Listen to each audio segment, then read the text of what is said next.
Welcome back to another technical deep dive here in the debug zone.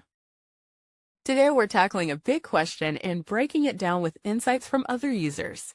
Hopefully this clears up some misconceptions and helps you get the answer you need. So buckle up, stay a little curious, and let's jump right in.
And that's a wrap.